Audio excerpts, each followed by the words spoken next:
नमस्कार, welcome back to सिद्धाचलम laboratory. चलिए आज हम आपको सिखाते हैं हाउ टू राइट इंट्रोडक्शन। तो इंट्रोडक्शन लिखने के लिए मैं आपको सबसे पहले सजेस्ट करना चाहूँगी कि सबसे पहले आप अपने पूरे पेपर को लिख लीजिए एंड एट द एंड आप अपना इंट्रोडक्शन लिखिए। फॉर एग्ज़ाम्पल आप सबसे पहले अपना मैथडोलॉजी लिख लीजिए। आप जैसे ही आपका एक्सपेरिमेंटल वर्क फिनिश होता है सबसे पहले मैथडोलॉजी लिखिए। मैथडोलॉजी लिखने के बाद जितने भी रिज़ल्ट्स आपको मिलते जा रहे हैं आप सारे रिज़ल्ट को वन बाय वन अरेंज कर लीजिए। आपका मैथडोलॉजी हो गया, रिज़ल्ट हो गया। अब on the basis of that you can conclude कि why your paper is better than others. ठीक है, तो जब तक आपको ये नहीं पता होगा कि आपका पेपर बाकियों से बेस्ट क्यों है तब तक आप इंट्रोडक्शन नहीं लिख सकते और आपको एक लेआउट नहीं मिलेगा कि आपका इंट्रोडक्शन कैसा होना चाहिए। सो आई सजेस्ट आप इंट्रोडक्शन आखिरी में लिखिए। अब इंट्रोडक्शन लिखने के पहले कुछ बातों को एकदम ध्यान रखिएगा। सबसे पहले इंट्रोडक्शन शुरू होता है, जो आपका इनिशियल पैराग्राफ है वो एक जनरल इन्फॉर्मेशन से होगा। लाइक आप अपने आप कौन सा काम करना चाहते हैं। फॉर एग्जांपल आप वेस्ट वाटर ट्रीटमेंट करना चाहते हैं या if you are going to prepare a nano material, तो आपका जो पहला पैराग्राफ है उस जनरल चीज़ से स्टार्ट होगा। ठीक है, उस जनरल टॉपिक से स्टार्ट होगा। Like waste water is a major problem nowadays, या नैनो टेक्नोलॉजी पे कितने काम हो चुके हैं। इट्स डिपेंड कि आपका फोकस कहाँ पे, आप उस चीज़ के जनरल वे को बताएंगे।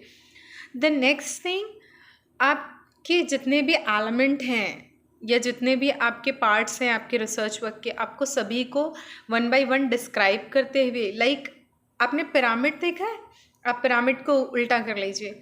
आपको मेजर से फोकस होना है, माइनर पे, अपने काम पे फोकस होना है। ठीक है, तो आप एक जनरल व्यू से शुरू करेंगे एंड सबका आपको वहाँ पे रेफरेंस और लिटरेचर देना पड़ेगा कि लाइक पहले क्या क्या काम हो चुका है और उनके क्या क्या एप्लीकेशन रह चुके हैं।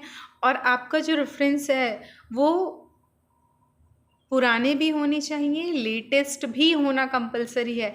Like if you are going to publish your article in 2023, तो उसमें 2023 के लेटेस्ट जो वर्क हुए आपके टॉपिक से रिलेटेड वो भी मेंशन होना चाहिए।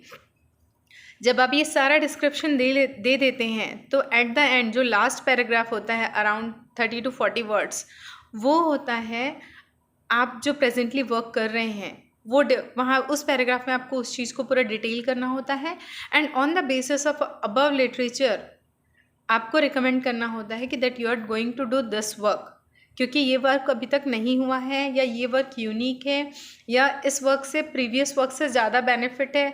फॉर एग्जांपल अगर आप नैनो पार्टिकल बना रहे हैं, ठीक है, तो प्रीवियसली जो मेथड यूज़ किया था उनके पार्टिकल के साइज़ में या उनके एप्लीकेशन से आप कैसे डिफरेंट कर रहे हैं। ठीक, तो एट द एंड आपका जो इंट्रोडक्शन का लास्ट पैराग्राफ है वो हमेशा जो आपका काम है उसका कंप्लीट डिस्क्रिप्शन होता है। Like in present paper we are going to synthesize this and we are using this particular material for this application. इस तरह से आपका इंट्रोडक्शन एंड होना चाहिए। अच्छा, आपको एक बात और बताती हूँ मैं कि इंट्रोडक्शन में लेंथ कितनी होनी चाहिए, मतलब उसमें कंटेंट कितना होना चाहिए, है ना। तो हमेशा याद रखिए कि आप ना अराउंड आपके एक पेज में 300 वर्ड्स आते हैं अप्रॉक्सीमेटली, तो कोशिश कीजिए 600 to 800 वर्ड्स आप इंट्रोडक्शन लिखिए सो दैट आपके पास एक पूरा लिटरेचर आ जाएगा आपके वर्क से रिलेटेड। ठीक है, अगर आपको जर्नल के रिक्वायरमेंट के हिसाब से लाइक वो कहते हैं कि आप इंट्रोडक्शन छोटा कर दीजिए तो it is the easiest way work. ठीक है, आप किसी बड़े चीज़ को छोटा कर सकते हैं, बट अगर मैं आपको फिर से वो लेंदी करने बोलूँगी कि नहीं वर्ड लिमिट्स बढ़ा दीजिए तो वो थोड़ा कॉम्प्लिकेटेड वर्क हो जाता है। तो बेटर है आप 600 से 800 वर्ड्स में अपना इंट्रोडक्शन लिखिए। इंट्रोडक्शन में आपके वर्क से रिलेटेड जितने भी काम हुए हैं सभी चीज़ों को पूरी तरह से समराइज़ कीजिए। इंट्रोडक्शन लिखने के लिए हमेशा आप एक ब्रॉड वे से शुरू करेंगे एंड आप एक नैरो वे में आएंगे। एट द एंड आपके वर्क पे आप फोकस होंगे। ठीक है, so this is all about the introduction. Thank you, bye bye.